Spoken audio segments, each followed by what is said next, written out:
दोस्तों, बहुत पुरानी बात है। एक समुद्र के किनारे एक गुरु का आश्रम रहा करता था। गुरु बहुत ज्ञानी थे, इसीलिए उनके पास बहुत दूर दूर से शिष्य पढ़ने आते थे और गुरु का ज्ञान देने का तरीका भी बड़ा अनोखा था। वो सबसे पहले शिष्य को उपदेश से ज्ञान देते थे, उसके बाद कहते थे कि इसी ज्ञान का अनुसरण करो और अपने व्यवहारिक जीवन में इसका प्रयोग करके देखो। इसे अपने जीवन में लागू करके स्वयं से अनुभव करो। यह बात आसपास के काफी गांव में पता थी कि यह आश्रम के गुरु बहुत ही आत्मज्ञानी है।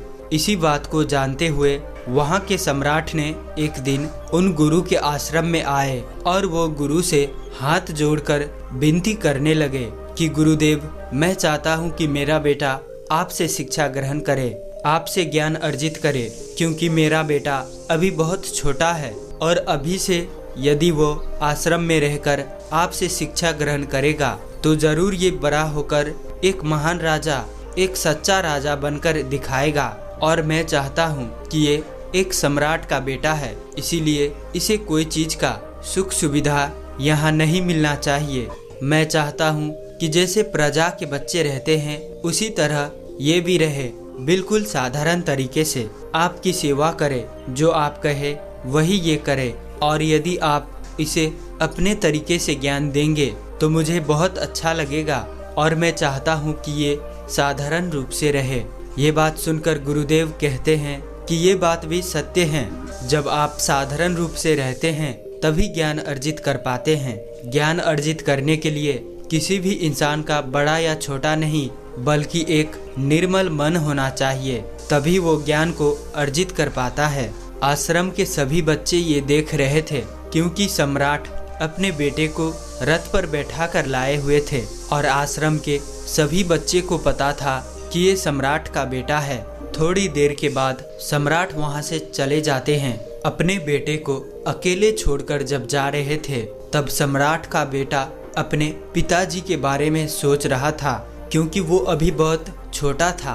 वो समझ नहीं पा रहा था कि उनके पिताजी उन्हें अकेले छोड़कर क्यों जा रहे हैं। ये जब गुरुदेव को पता चला तो गुरुदेव उस बच्चे को लेकर समुद्र के किनारे टहलने के लिए उसे लेकर निकले।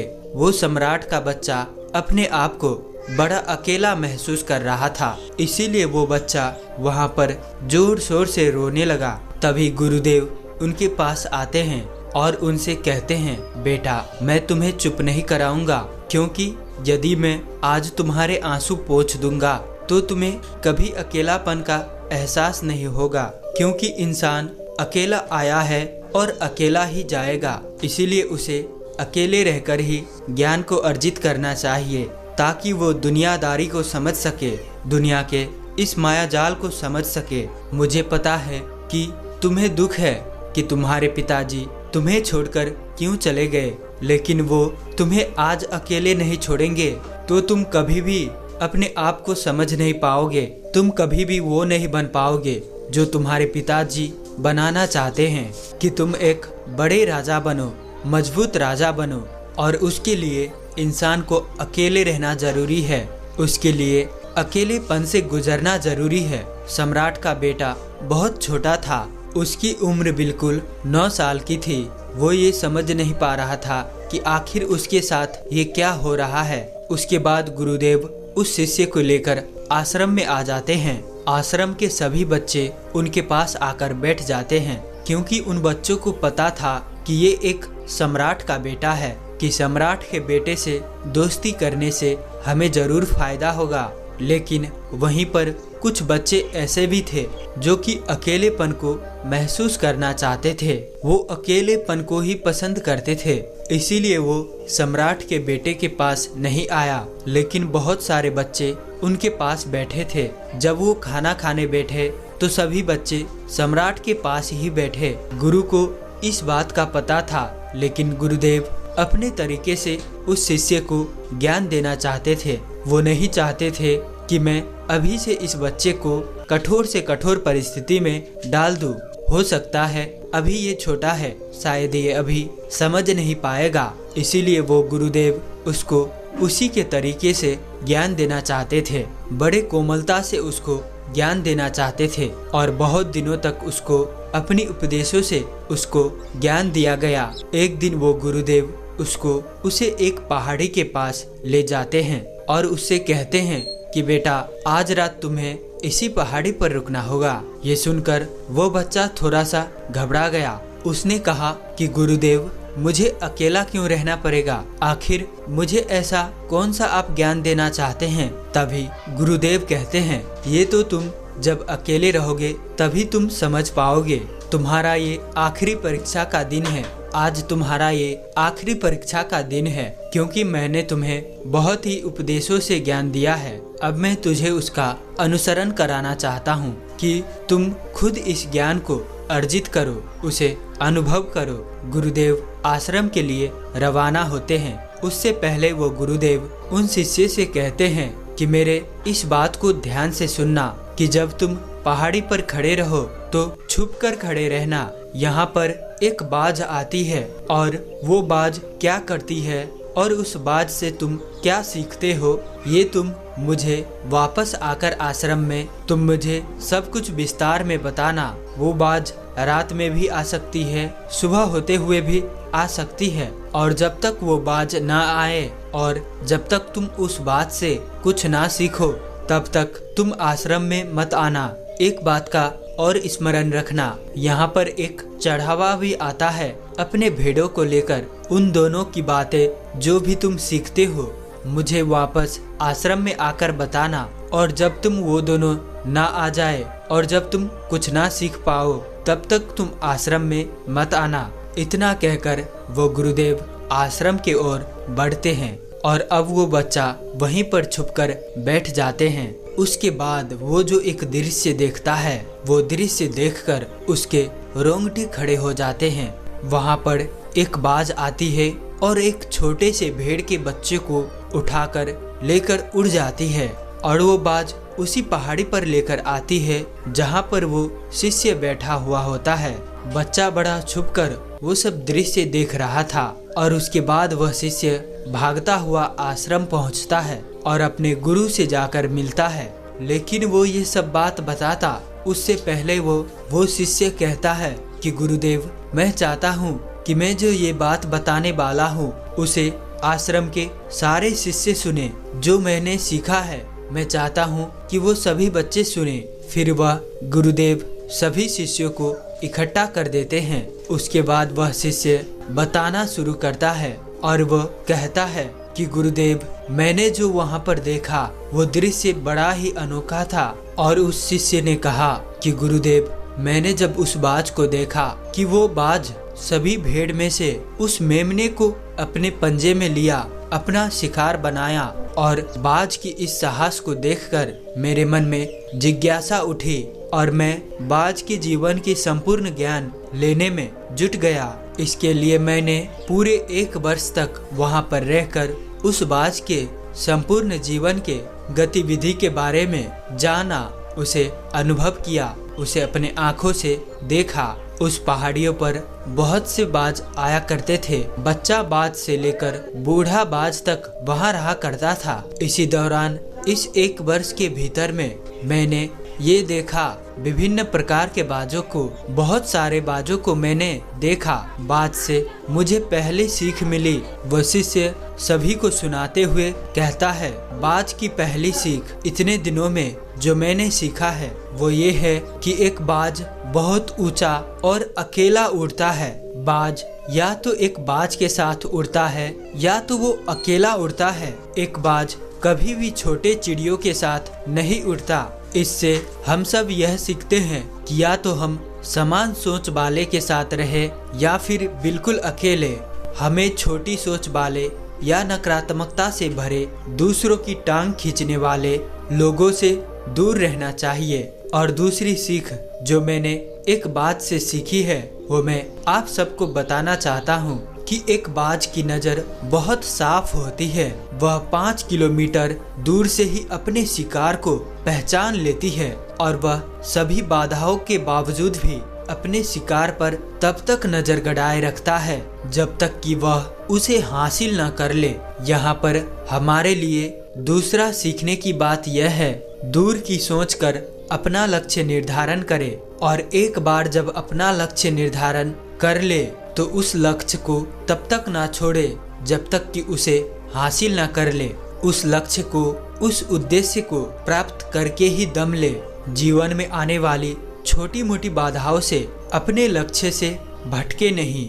तीसरी सीख जो मैंने एक बाज से सीखी और वो आप सभी को मैं बताना चाहता हूँ कि एक बाज निडर होता है। वह अपने शिकार के आकार प्रकार और उसकी ताकत से नहीं डरता। वह अंत समय तक अपने शिकार को अपने बस में करने के लिए लड़ता रहता है और आखिर में जीत कर ही दम लेता है। बाज के इस एटीट्यूड से सीखने लायक यह पाठ है कि हमें निडर होकर अपने लक्ष्य को प्राप्त करना चाहिए। आगे वो शिष्य कहता है कि चौथी बात जो मैंने एक बात से सीखी है कि बाज के पास मजबूत इच्छा शक्ति होता है। एक बाज का इच्छा शक्ति और उसका इरादा बहुत ही मजबूत होता है। जब आसमान में काले काले बादल छाने लगते हैं, जब तेज हवाओं के साथ बारिश होने लगती है, तो जहां बाकी पक्षी पेड़ के टहनियों के नीचे खुद को अपनी घोंसले में छुपा लेती है, वहीं पर एक बाज उन्हीं तेज हवाओं के सहारे बादल को चीरता हुआ इतना ऊपर उड़ जाता है कि बारिश उसे परेशान ही न कर पाए। और तो और वो इस विषम परिस्थिति में भी इस तूफान का मजा लेता है, उससे घबराता नहीं। इसके शानदार सीख यही है कि खराब समय का रोना मत रो, देखो कि आप इस कठिन समय में अपने लिए क्या अच्छा कर सकते हो, इसी में जिंदगी है। फिर शिष्य कहता है कि मैंने बात से सीखा वर्तमान में जीना। एक बाज कभी भी मरे हुए शिकार को नहीं खाता, ये हमेशा अपने खाने के लिए ताजे शिकार पर निर्भर करता है।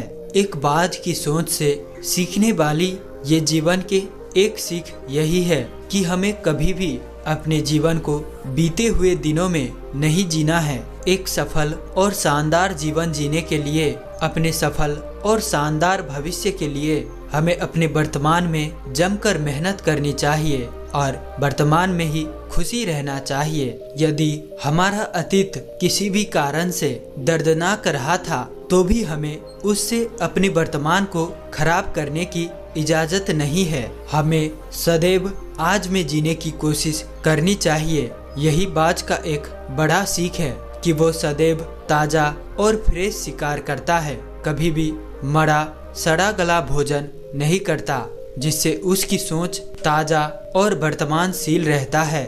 और छठी बात जो मुझे एक बात से सीखने को मिला है कि सीखने की मानसिकता। नए नन्हे मेहमानों के घर आते ही बाज थोड़े दिनों के बाद अपने घोंसले से नरम घास को बाहर निकाल फेंकता है ताकि उसके बच्चे को घोंसले में रहना मुश्किल लगे, और इन्हीं मुश्किल में वो घोंसले से बाहर निकलकर उड़ना सीख लेते हैं। बहुत गजब की ये सीख है। अपने जीवन में हमें कुछ बड़ा करने के लिए हमें अपने आराम सुख सुविधा के क्षेत्र से बाहर निकलना पड़ता है, यानी कि हमें अपने कंफर्ट जोन से बाहर निकलकर ही काम करना पड़ेगा। हम घर में बैठे बैठे सुख सुविधाओं के भोग करते करते हम कुछ बड़ा नहीं कर सकते। जो लोग बड़ा करने की सोचते हैं, जो लोग बड़ा लक्ष्य को प्राप्त करना चाहते हैं, वो अपने कंफर्ट जोन यानी कि अपने आराम को बहुत पहले ही छोड़ देते हैं। वो अपने कंफर्ट जोन से